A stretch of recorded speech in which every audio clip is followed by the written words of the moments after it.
Welcome back to Paul's Tech News, and I know I share in your amazement that this episode of Tech News even exists at all after such a wild week of deal-mongering and epic PC builds and the culmination of a wildly successful annual Awesome Hardware Extra Life charity livestream, which ended just a few hours ago. But that news is all happy and comforting, especially since those livestream giveaways are still open and linked in this video's description. Donations not required, but are of course most appreciated, whereas the actual tech news this week was quite bleak, with Micron killing off their consumer-facing Crucial line of products, prices continuing to go up for a now broader range of devices, and all signs pointing to things getting worse when it comes to the ongoing memory shortage, which we would all prefer to forget. 2025 has apparently saved the worst for last, but you'll hear about it in the best way on this week's Tech News.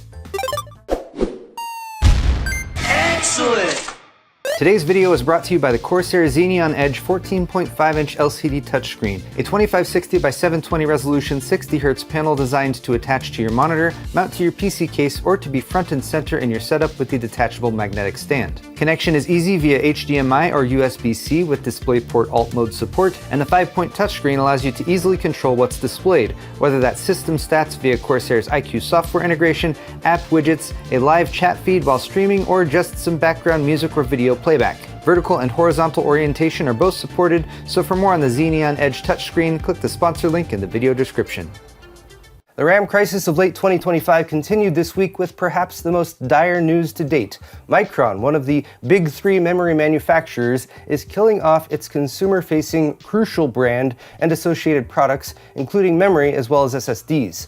The news dropped via a press release Wednesday morning, and the reason, brace yourselves for a shock on this one, is money. Specifically, the much larger pile of money that they expect to make by focusing pretty much all their capacity on enterprise-class products, specifically to serve the AI market. They were pretty unapologetic about it too. The AI-driven growth in the data center has led to a surge in demand for memory and storage, the press release reads, and so Micron has made the difficult decision to exit the Crucial consumer business in order to improve supply and support for our larger strategic customers in faster-growing segments.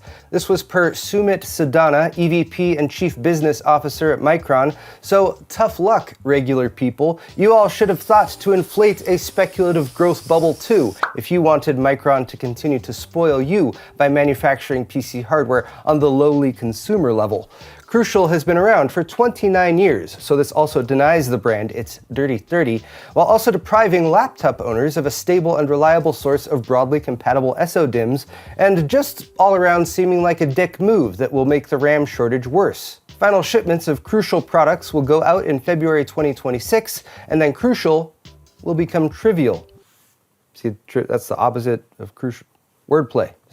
Moving on. It's just one more nail, though, that seems to be being hammered into the coffin lid that suddenly looms over the world of PC hardware, which is also beginning to affect a broader range of devices that use memory, which includes an absolute shitload of devices. And it is going to get worse next year, or so said Team Group GM Jerry Chen, because from the other end of the supply chain, the chips themselves, prices for some categories of DRAM and 3D NAND increased 80 to 100% month on month just in December. This is all awful news for any normal person who doesn't want to be stuck renting compute power from the cloud rather than owning it in the future. But perhaps the most infuriating thing, as pointed out by Gamers Nexus Steve on Friday, is the fact that Micron has received well over $6 billion in US subsidies via the CHIPS Act under both the Biden and Trump administrations, taxpayer money supposedly meant to secure manufacturing in the US, now apparently being used to box everyday customers out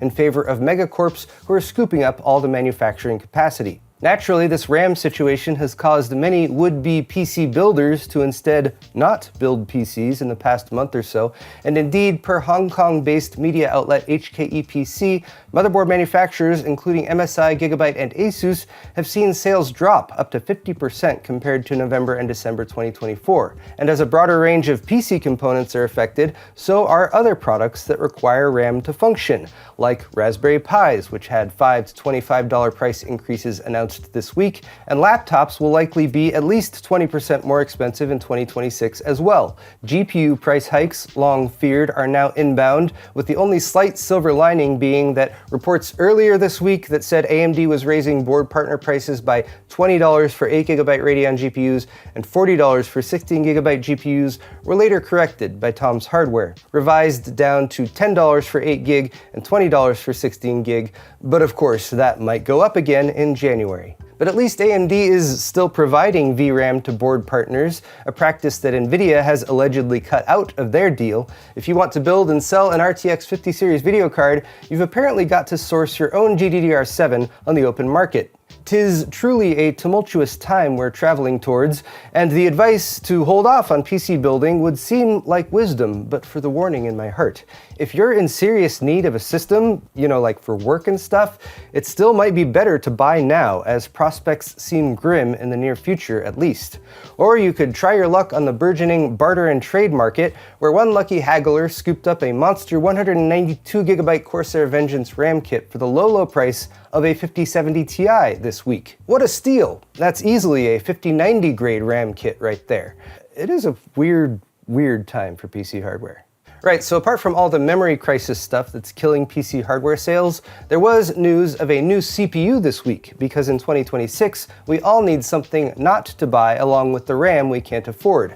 As foretold by the all-seeing Chili Dog back in October, the Ryzen 7 9850X3D, which will be at least 50 better than the 9800X3D, seems to be real. For one, AMD went ahead and posted the driver page for it on their website on Monday. Credit to Olrak29 for spotting that, though it has been taken down. But credit to Olrak also for following up Thursday with this shipping manifest that lists the 9850X3D with its TDP, 120 watts. Not too surprising, as that's the same as the 9800X3D, which is also old and weak now.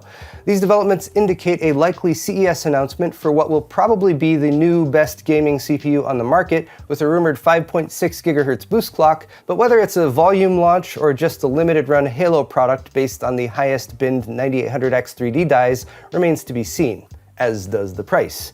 But this also lends more credence to the possible existence of the other new CPU that Chili Dog mentioned, the 9950X3D2, with 192 megabytes of cache thanks to dual 3D V-cache chiplets. And now, because AI sucks for raising all our RAM prices, we fight back with Tech Brief's Anti-AI Edition. Earlier this week, there was a rumor that AMD would also be raising CPU prices due to AI demand, but suck it AI, that's not true. Or at least two industry sources cited by Tom's Hardware said it isn't. At least in this area of PC hardware, no news is good news, with one small caveat: for now. So the window is still wide open for this category of component to get more expensive in the future too. Speaking of empty promises, that massive $100 billion mega deal between Nvidia and OpenAI, announced back in September, still hasn't been signed, per Nvidia's quarterly financial report on Wednesday. So again, suck it one more time AI. That signature deal fueling the latest surge in stock prices is still just a letter of intent, and there's no assurance of a final agreement this time, leaving Nvidia destitute, I would imagine, with only a brief $5 trillion market cap peak to speak of, which probably didn't help them out at all.